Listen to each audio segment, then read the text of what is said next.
Hello my dear friends, welcome to Shannu's vlog. అందరూ ఎలా ఉన్నారు? నేనైతే చాలా బాగున్నాను. మీరు కూడా బాగుండాలని కోరుకుంటున్నాను. ఈరోజైతే ఎండు చేపలతో పులుసు అయితే చేస్తున్నాను.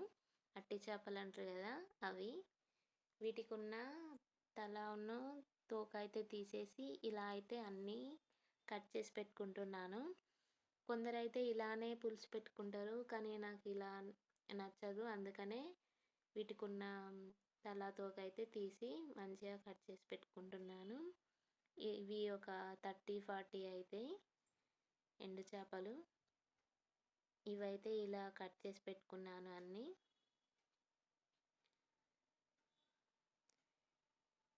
ఇలా అన్నీ కట్ చేసి పెట్టుకున్నాక ఒక 5-6 ఉల్లిపాయలు అయితే తీసుకొని కొంచెం దొడ్డుగానే కట్ చేసి పెట్టుకోవాలి. పులుసులోకి మనం ఇలా దొడ్డుగా కట్ చేసి పెట్టుకుంటే పులుసు అనేది బాగుంటుంది. అదే మనం సన్నగా కట్ చేసుకుంటే ఆ పులుసులో ఉల్లిపాయలు అనేవి కనబడవు. అలాగే ఒక ఉల్లాకు 3 పచ్చిమిర్చి అయితే తీసుకొని అవి కూడా మంచిగా వాష్ చేసి కట్ చేసి పెట్టుకున్నాను. అలాగే ఒక గుప్పెడంత చింతపండుని కూడా తీసుకొని 2-3 సార్లు అయితే కడుక్కొని చింతపండు కూడా నానబెట్టుకున్నాను. ఇప్పుడు మనం ఎండు చేపలు అయితే క్లీన్ చేసుకోవడానికి అయితే ఒక బౌల్లో అయితే వాటర్ అయితే బాగా మరిగించుకోవాలి. మరిగించుకున్న వాటర్ని ఈ ఎండు చేపలలో వేసి మంచిగా వాష్ చేసుకోవాలి.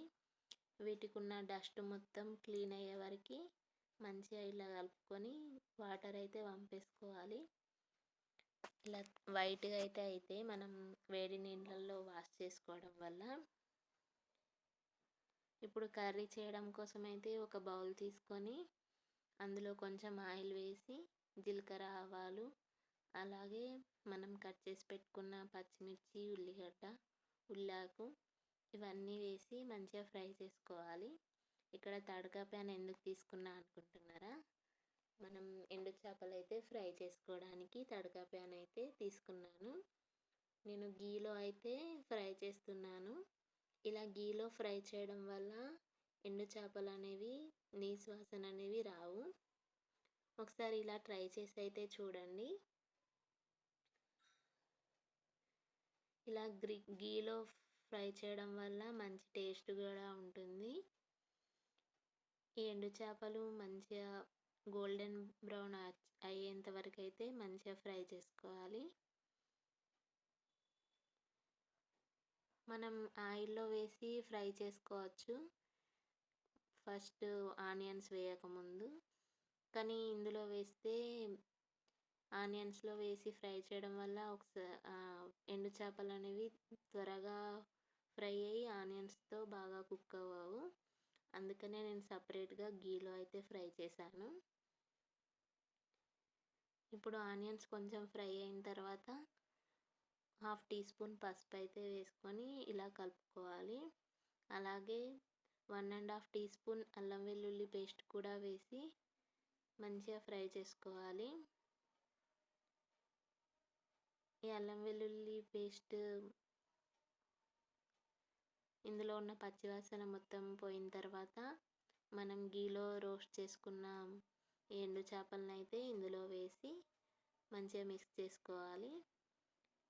ఈ స్టేజ్లో ఎండు చేపలు అనేవి వేస్తే రెండు ఈక్వల్గా ఫ్రై అయితే అందుకనే సపరేట్గా అయితే ఫ్రై చేసుకున్నాను.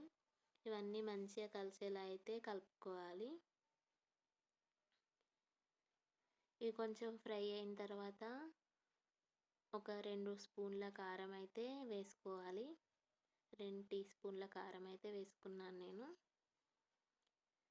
పులుసులోకి కొంచెం కారంగా ఉంటేనే మంచిగా ఉంటుంది. పుల్లగా కారంగా ఉంటేనే బాగుంటుంది.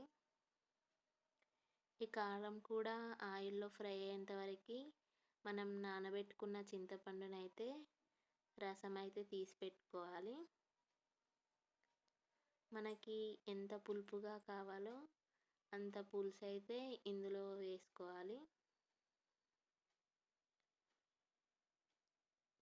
ఇందులోనే కొంచెం వాటర్ కూడా యాడ్ చేశాను నేను. ఇప్పుడు ఈ పులుసుని మంచిగా మరిగించుకోవాలి. పులుసు ఎంత మరిగితే అంత టేస్టీగా ఉంటుంది. ఇలా నీళ్ళు, చింతపండు వేసిన తర్వాత ఒక 2, 3 రెమ్మల కల్యమాకు కూడా వేసుకోవాలి. మరిగేటప్పుడే వేసుకోవాలి కల్యమాకు అనేది. అప్పుడే మంచి ఫ్లేవర్ అనేది వస్తుంది. ఇందులోనే 1 టీ స్పూన్ దాకా జీలకర్ర మెంతి పొడి అయితే వేసుకున్నాను నేను. చేపల పులుసులోకి ఈ జీలకర్ర మెంతి పొడి అనేది చాలా బాగుంటుంది. ఇందులోనే 1½ టీ స్పూన్ ఉప్పు అయితే వేసుకోవాలి. ఇవన్నీ వేసుకొని ఒకసారి మంచిగా కలుపుకొని హై ఫ్లేమ్లో అయితే మంచిగా మరిగించుకోవాలి.